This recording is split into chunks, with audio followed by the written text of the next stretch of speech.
चार पॉइंट तक पूरे हुए थे अपने ना। आज अपन पांचों पॉइंट पढ़ेंगे। कौन सा? पुष्पी पौधों में लैंगिक जनन। इधर देखो, अब आवाज मत करना कोई भी। अलैंगिक जनन की विधियां पढ़े थे बेटा अपन पूरी, जिसके अंदर विखंडन पढ़े थे, मुकुलन पढ़े थे, ठीक है ना, पुनरुद्भवन पढ़े थे। ये सारे अपन क्या पढ़े थे? अलैंगिक जनन के अंदर। अब आज क्या पढ़ेंगे अपन? लैंगिक जनन। लैंगिक जनन में यानी इसमें क्या होगा? दो युग्मकों की आवश्यकता होगी। कौन कौन से? नर युग्मक और मादा युग्मक, यानी दो जीव मिलकर, या दो युग्मक जीव। अब पौधों के अंदर और किनमें?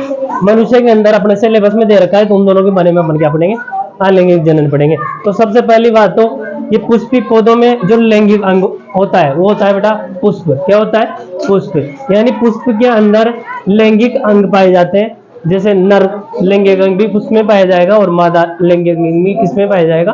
पुष्प में ही पाया जाएगा। तो सबसे पहले इसमें कौन सी हेडिंग थी? पुष्पी थी क्या, या कुछ इसमें लिख लो बेटा? पहले थोड़ा सा ऐसे लिखो, पुष्प डालो फर्स्ट। पुष्प था ना, ग्रीन पेन से नहीं, सुन लीजिए, पुष्प डालो बेटा डायरेक्ट। ग्रीन पेन से डालना है पुष्प।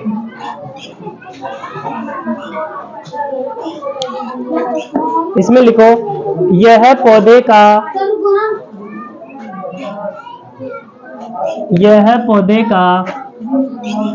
जननांग है।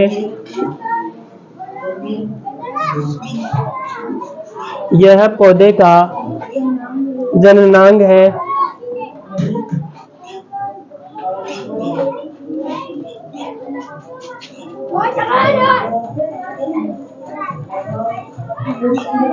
जननांग है।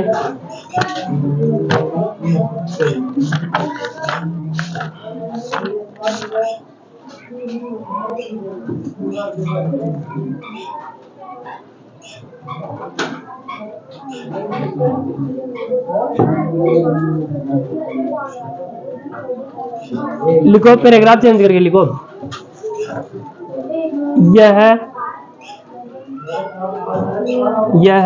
दो प्रकार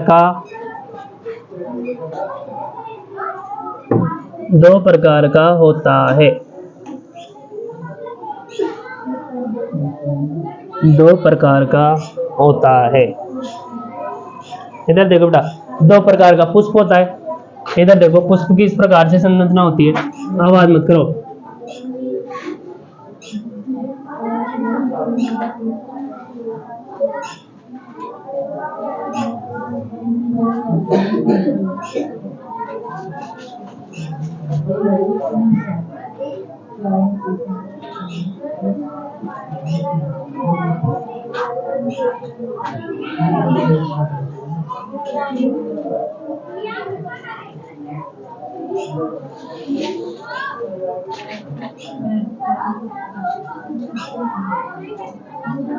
ये जो बीच वाला पार्ट दिख रहा है, ये वाला जो पार्ट है ना बेटा, ये पिछले साल भी पढ़ा होगा तुमने। ये कौन सा भाग है? मादा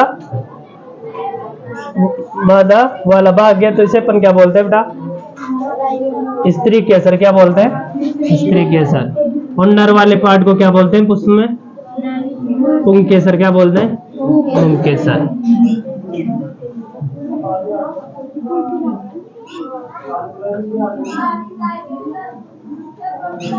इधर देखो बेटा, ये तो मादा वाला पार्ट है। इसके अंदर मादा की तीन पार्ट होते हैं। एक तो होता है वर्तिकाग्र। क्या होता है? वर्तिकाग्र। और ये वाला जो पार्ट है इसे बोलते हैं वर्तिका। क्या बोलते हैं? वर्तिका। और ये वाला जो पार्ट है इसे क्या बोलते हैं? अंडाशय। क्या बोलते हैं? अंडाशय। ये तीनों मिलके और क्या कहलाते हैं? स्त्री केसर। ठीक है बेटा। इसके बाद में ये वाला, ये कहलाता है पराग कोश। क्या कहलाता है? पराग कोश। और ये वाला जो पार्ट, ये कहलाता है तंतु। क्या कहलाता है? तंतु। और ये दोनों मिलकर क्या कहलाते हैं? पुंकेसर। क्या कहलाते हैं? पुंकेसर। पुंकेसर मतलब नर वाला भाग।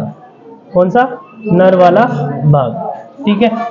और इसके बाद में ये होता है बाह्य दलपुंज। बाह्य दलपुंज। और ये वाला होता है दलपुंज। क्या होता है? दलपुंज। इसे पंखुड़ी भी बोल देते। क्या बोल देते? पंखुड़ी।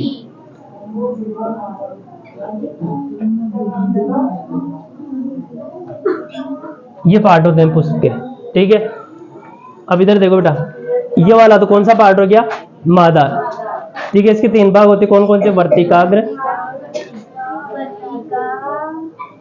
वर्तिकाग्र, वर्तिका और अंडाशय। और ये तीनों मिलकर क्या कहलाते हैं? स्त्री केसर। इसे जायांग भी बोलते हैं। क्या बोलते हैं? जायांग। ठीक है। और ये परागकोश और तंतु दोनों मिलकर क्या कहलाते हैं? पुंकेसर। इसे क्या बोलते हैं? उसे जायांग, इसे पुमंग बोलते हैं। क्या बोलते हैं? पुमंग। ठीक है। अब इधर देखो, पुष्प 2 प्रकार के होते हैं। कौन कौन से? एक तो होता है एक लिंगी पुष्प और एक होता है द्विलिंगी पुष्प। ठीक है बेटा। एक लिंगी पुष्प का मतलब जैसे ये पुष्प है, इसमें दोनों लिंग है, यानी स्त्री केसर भी है और पुंकेसर भी, यानी नर वाला पार्ट भी और मादा वाला पार्ट भी। अगर दोनों एक ही पुष्प के अंदर पाए जाते हैं तो उसे तो बोलते हैं बेटा द्विलिंगी पुष्प। क्या बोलते हैं? द्विलिंगी। तो क्योंकि दोनों है, मादा वाला पार्ट भी है और नर वाला पार्ट भी है, तो उसे बोलते हैं अपन द्विलिंगी पुष्प। ठीक है। इसके बाद में अगर इन दोनों में से या तो अंडाशय नहीं हो, ठीक है, अगर अंडाशय नहीं होगा तो कौन सा पार्ट होगा? नर वाला, जिसे क्या बोलते हैं? पुंकेसर। अगर एक ही पुंकेसर मतलब पुंकेसर ही है, उसके अंदर मादा वाला पार्ट नहीं है, तो उसे अपन क्या बोलेंगे? एक लिंगी पुष्प। ठीक है। या फिर मादा वाला पार्ट है और ये पुंकेसर वाला पार्ट नहीं है, ठीक है, तो वो भी एक ही लिंग है ना, लिंग तो एक ही है ना, तो अगर एक ही लिंग होगा तो उसे अपन बोलेंगे एक लिंगी पुष्प। आगे अच्छे से समझ में। पुष्प कितने प्रकार के होते हैं? 2। कौन कौन से? अब बेटा फर्स्ट डाल लो, एक लिंगी पुष्प।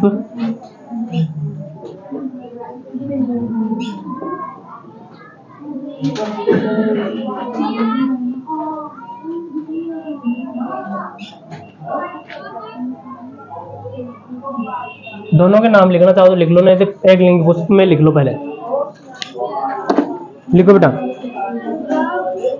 लिखो ऐसा पुष्प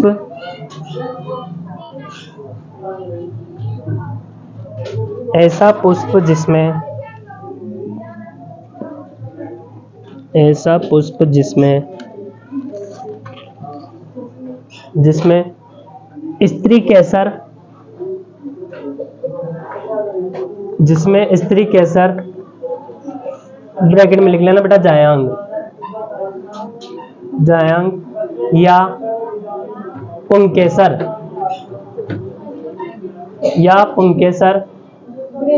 ब्रैकेट बंद कर देना, या पुंकेसर के ब्रैकेट में लिखना पुमंग, पुंकेसर ब्रैकेट में पुमंग, ब्रैकेट बंद। दोनों में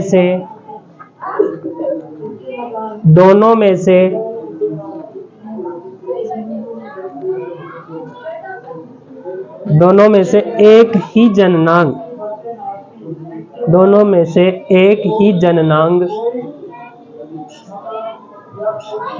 जननांग उपस्थित हो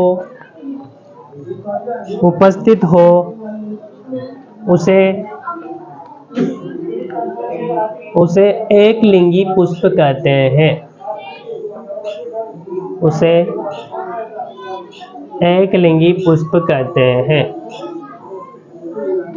उदाहरण एक लिंगी पुष्प कहते हैं। उदाहरण लिखो बेटा, पपीता कोमा तरबूज। ये दोनों जो होते हैं, इनमें जो फूल आते हैं वो बेटा क्या होते हैं? एक लिंगी, यानी दोनों में से एक ही लिंग पाया जाएगा। जैसे किसी के पास नर होगा तो किसी के पास क्या होगा? मादा। ठीक है। अब इधर देखो बेटा, ये एग्जाम में आ रखा है क्वेश्चन, इसी साल 2023 के अंदर क्वेश्चन लिख लो, 2023 डाल के नीचे क्वेश्चन लिख लो। लिखो लिखो एक लिंगी पुष्प, नीचे क्वेश्चन लिखना है। एक लिंगी पुष्प, एक लिंगी पुष्प को परिभाषित कीजिए। एक लिंगी पुष्प को परिभाषित कीजिए तथा इसके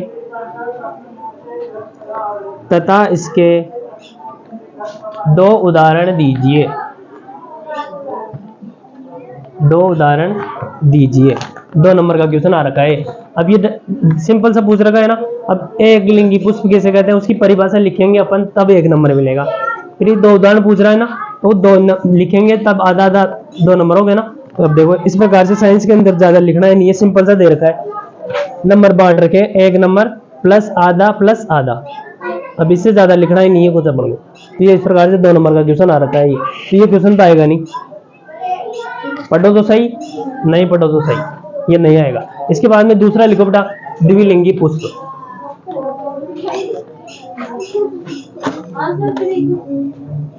अरे पता तो चले ना बेटा क्वेश्चन किस प्रकार से आ रखे हैं,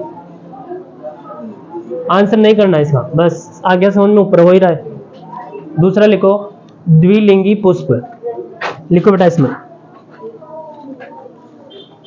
लिखो ऐसा पुष्प जिसमें पुंकेसर व स्त्री केसर, पुंकेसर व स्त्री केसर दोनों उपस्थित हो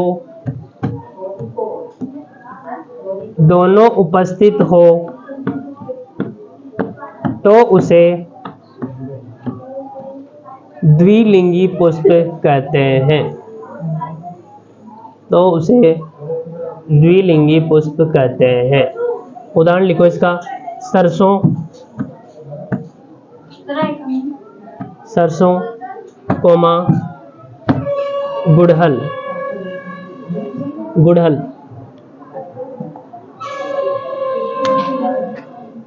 का तो जानते होंगे ना सारा पौधे,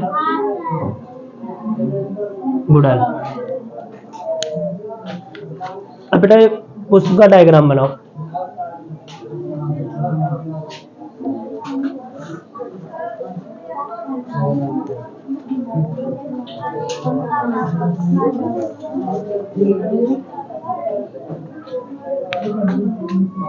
जल्दी सी बना लो, ड्राफ्ट में बना लो चाहे से।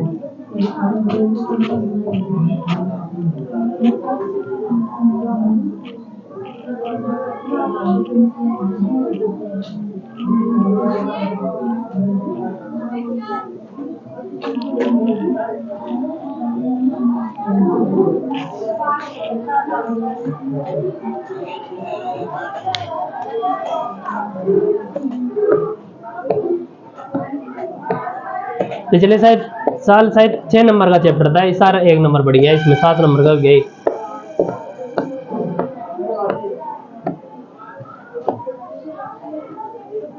बना लो जल्दी से।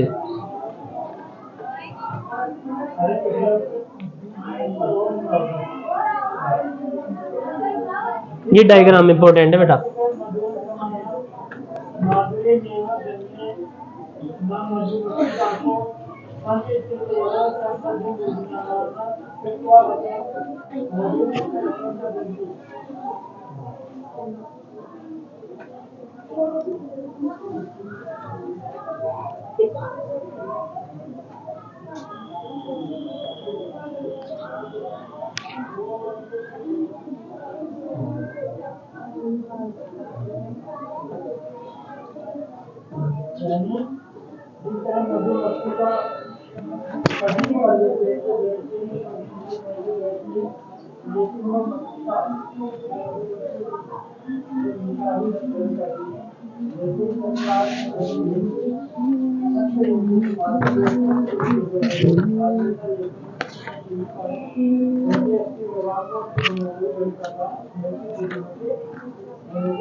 उदासीनीकरण अभिक्रिया किसे कहते हैं?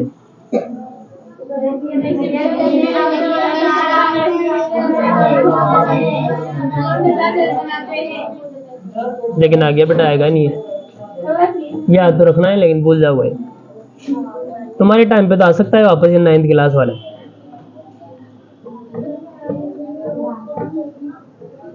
बना लिया कि बेटा? डायग्राम बनाने में बहुत टाइम लगाते हो। नामकरण किताब से कर देना।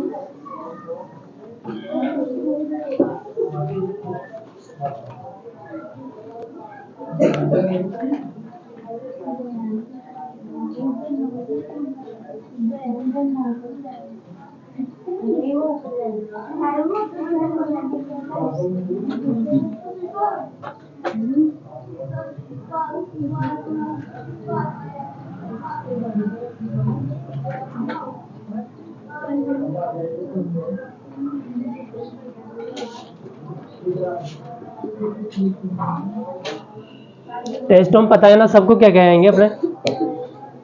नहीं पता क्या? 1 2 10 नंबर का पेपर होगा बेटा, है ना? कितने का होगा? 10 नंबर का। अब जैसे मान लो अगर ये चैप्टर फिनिश होते हैं, अगर जैसे मान लो 2 3 दिन 4 5 दिन बाद में अगर टेस्ट होगा तो इसको भी करेंगे बस शामिल, है ना? ठीक है बेटा। हाँ, दीपावली बाद लेंगे टेस्ट। अगर दीपावली बाद होगा तो कोई दिक्कत नहीं, अपन जब तक इसका टेस्ट ले लेंगे, इसके पहले वाला चैप्टर का टेस्ट ले लेंगे, ठीक है? और ये तो कल परसों खत्म हो जाएगा चैप्टर, 3 4 दिन, शनिवार तक तो ही जाएगा। बना लिया क्या अब तो? तुम्हें तो दीपावली बाद भी होगा ना बेटा, तब भी अपने जैसे मान लो जितने भी चैप्टरों के टेस्ट हो जाएंगे ना, तो उनमें से एक नंबर का तो उनमें से बनाऊंगा पेपरों में से जो पेपर थे ना बेटा अपने, जैसे फर्स्ट चैप्टर का पेपर हो गया तो पेपर में से 1 नंबर का क्वेश्चन उन्हीं में से उठाऊंगा कोई तक, ठीक है ना? और 1 नंबर का कोई दूसरा बना लूंगा, 2 नंबर का एक चैप्टर से बनाएंगे, ऐसे करके 5 चैप्टर पढ़ाएंगे, जहां तक 5 चैप्टर देंगे अपन लोग, ठीक है? तो 5 चैप्टर से 5 नंबर वो और 5 नंबर एक्स्ट्रा, तो 5 नंबर तो मतलब सभी के फिक्स होने ही चाहिए। पेपर होगी, अच्छे से तैयारी करने लग जाओ। अब इसके बाद में ये डालो बी वाला पॉइंट, पुष्प के विभिन्न भाग एवं उनके कार्य।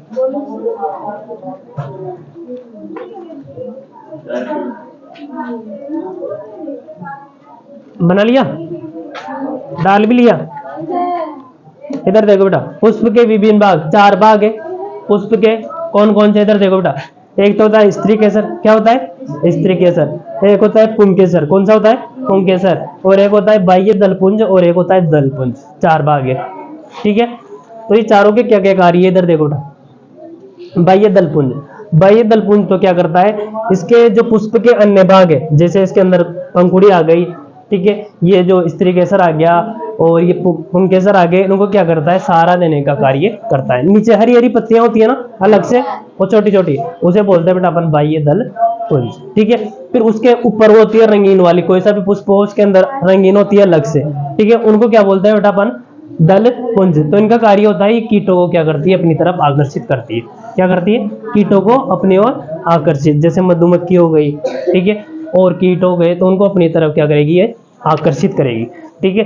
इसके बाद में पुंकेसर। पुंकेसर क्या करेगा बेटा? नर युग्मकों का क्या करेगा? निर्माण करेगा। किसका? नर युग्मकों का निर्माण करेगा। नर युग्मक मतलब नर कोशिकाएं, ठीक है? युग्मक का मतलब क्या याद रखना है? कोशिकाएं। नर युग्मक मतलब नर कोशिका। और जो ये स्त्री केसर, ये क्या करेगा बेटा? मादा युग्मक, यानी मादा युग्मक का निर्माण, मादा कोशिका क्या करेगा? निर्माण करेगा। आगे सभी का कार्य याद, और 4 भाग है और चारों के कार्य भी समझा दिया, ठीक है? तो फर्स्ट डालो बेटा, फर्स्ट डालो बाह्य दलपुंज। कौन से पेन से लिखे थे तुम? ब्लैक से था ना? आगे लिखवा दिया था हम पहले तुम्हारे को। आगे लिखवा दिया था ना, ब्लैक से तो था, ग्रीन से तो ये बी था। बी नहीं, फर्स्ट डालो ना बाह्य दलपुंज, ये डालो बाह्य दलपुंज डालो ना, लिखो इसमें, लिखो यह पुष्प के सबसे बाहर की ओर स्थित होता है। सबसे बाहर ही है नहीं, यह पुष्प की सबसे बाहर की ओर स्थित होता है और यह सबसे बाहर की ओर स्थित होता है और यह कलिका अवस्था में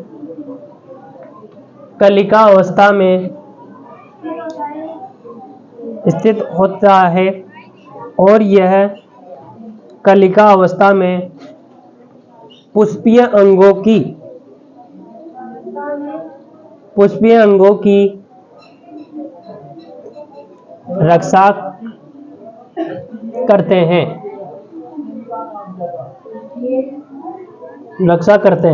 क्योंकि चारों तरफ होती है ना बेटा, 5-6 तो होती है कम से कम है ना, तो करते हैं। लिख लिया, तो कार्य तो क्या हो गया इसका, कहीं की रक्षा, पुष्पीय अंगों की, ठीक है। इसके बाद में दूसरा डालो दलपुंज सेकंड, इसमें लिखो यह रंगों के होते हैं, हाँ रंग होता है ना इनमें, अलग अलग कलर के होते हैं, यह रंगों के होते हैं और परागण के लिए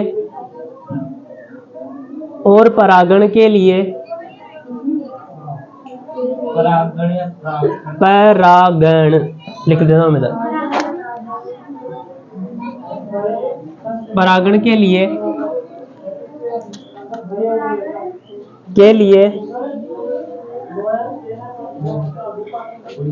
कीटों को आकर्षित करते हैं,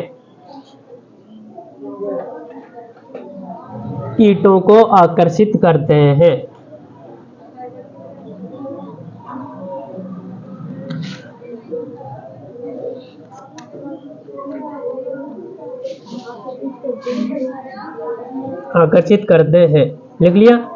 अब तीसरा लिखो बेटा, पुंकेसर,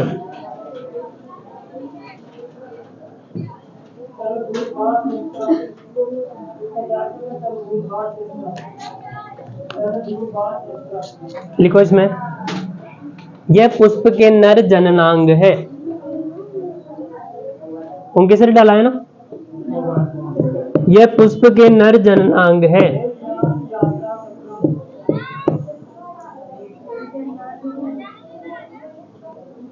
पुंकेसर के परागकोश में, परागकोश पुंकेसर का पार्ट है ना, पुंकेसर के परागकोश में पराग कणों ब्रैकेट में लिख लेना नर युग्मक, पराग कणों ब्रैकेट में लिखना नर युग्मक, ब्रैकेट बंद, का निर्माण होता है।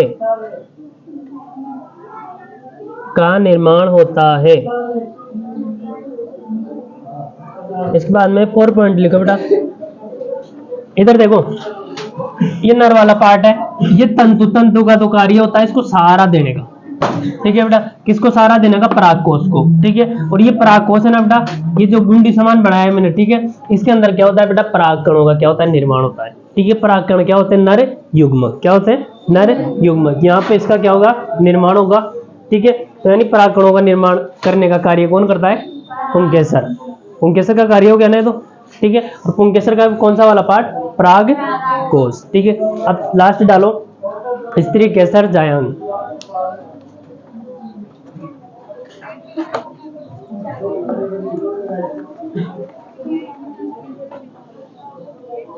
लिखो इसमें,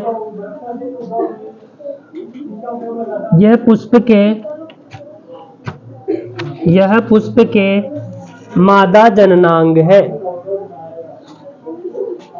यह पुष्प के मादा जननांग है, जननांग है।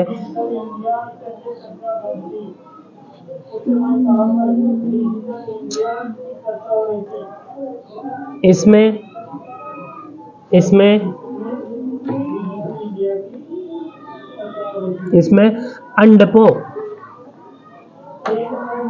अंडपों ब्रैकेट में लिखना मादा युग्मक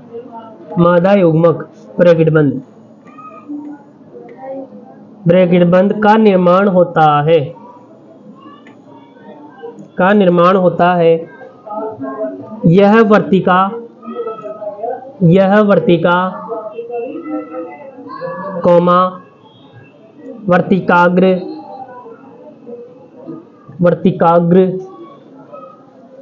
व अंडाशय से मिलकर बनता है।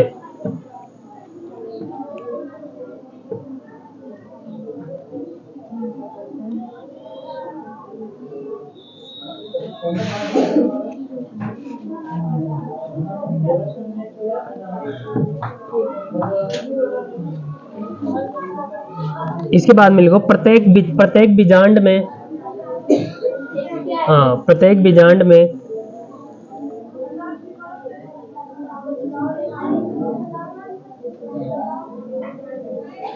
एक अंड कोशिका होती है। एक अंड कोशिका होती है।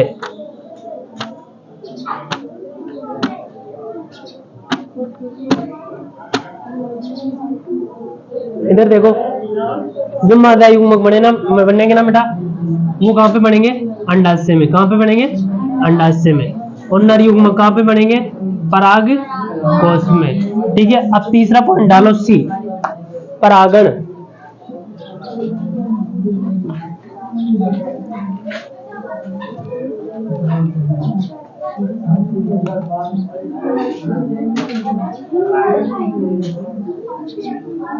परागण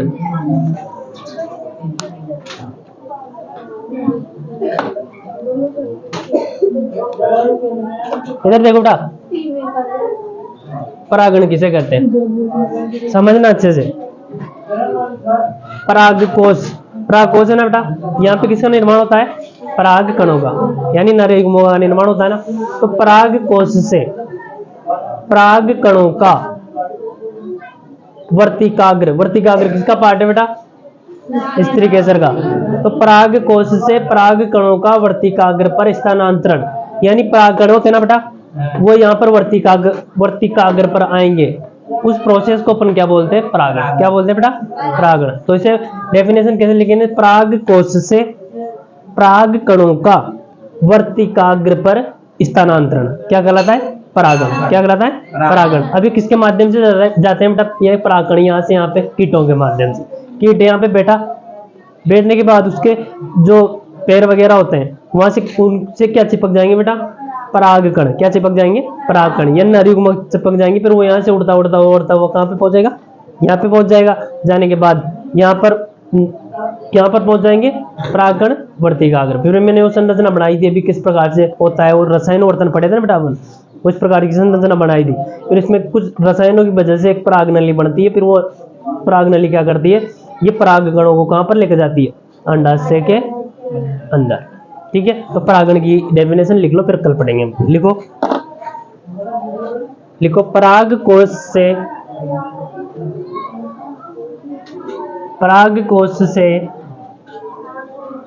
पराग कणों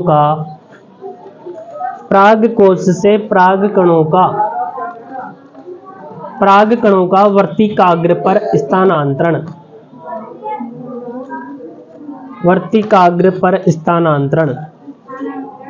परागण कहलाता